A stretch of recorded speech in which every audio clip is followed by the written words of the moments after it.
Hello mga guys. Ayan, habang po kami naglalakad dito sa Sentro Cantigaon, Kamsur, may nakita po kaming na-aksidente dito. Ayan, ang nakita lang naabutan mi po dito sa Tigaon, driver po ng tricycle. Hindi naman po maluba yung tama ng driver ng tricycle guys, kaunti lang po yung sugat niya. Pero guys, maraming dugo dito guys. Ayan, nakikita niyo yung guys. Kahit guys, hindi ko naabutan yung driver ng 125 Badya, single. Pero guys, alam ko po, balubba po yung tama niya. Kasi maraming dugo dito po sa kalsada. Ayan.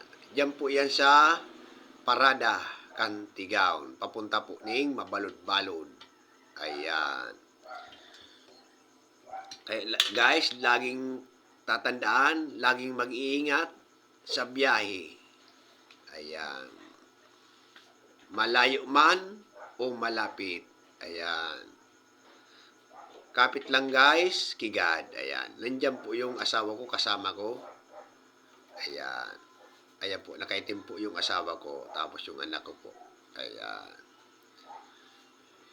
Ingat-ingat lang guys sa pagdadrive. Nakasakay man o walang sasakyan. Ayan.